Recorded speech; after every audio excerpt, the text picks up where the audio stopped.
देश में 2 साल पहले सेमीकंडक्टर की एक यूनिट जो लग रही थी महाराष्ट्र में, उसको गुजरात में शिफ्ट करने की बात हुई। बड़ा देश में हल्ला हुआ कि भैया महाराष्ट्र में वो लग रही थी, वहां पर सरकार जब गिर गई तो उसको हटाकर गुजरात में किया गया। सेमीकंडक्टर की फैक्ट्री लगाने के लिए करीब करीब $20 बिलियन, मतलब 1,60,000 करोड़ रुपए का खर्च है। लगाने के लिए उस समय वेदांता की बात चल रही थी, अनिल अग्रवाल जो बिहार के ही हैं। जब वो यूनिट कभी भी बनेगी तो उसमें कम से कम 15 से 20% लोग बिहार के इंजीनियर उसमें काम करेंगे। हम लोग यहां लग नहीं सकता, इतना आसान नहीं है, देश में नहीं है तो बिहार में कैसे लगेगा। लेकिन कभी बिहार में आपने इसकी चर्चा सुनी कि भाई सेमीकंडक्टर का भी फैक्ट्री महाराष्ट्र में लग रहा है, गुजरात में लगाने की बात हो रही है, तो बिहार में क्यों नहीं? लगाने वाला तो बिहार का आदमी है।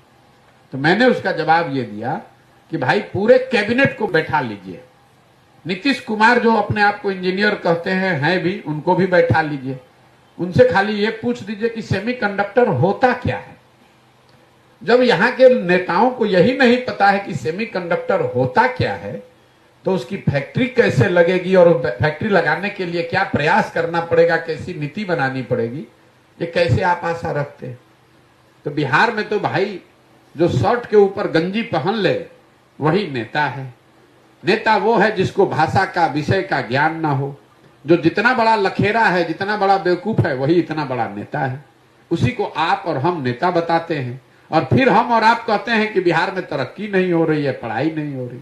अगर कोई अच्छा आदमी खड़ा हो जाए तो आप और हम ही कहते हैं कि अरे बिहार में ही नहीं चलेंगे, कि बिहार में ऐसा आदमी थोड़े चलेगा। उसका हम लोग घर में बैठ के मजाक उड़ाते हैं। आप उसका मजाक उड़ा रहे हैं, आप अपनी किस्मत पर हंस रहे हैं, अपनी किस्मत का मजाक उड़ा रहे हैं।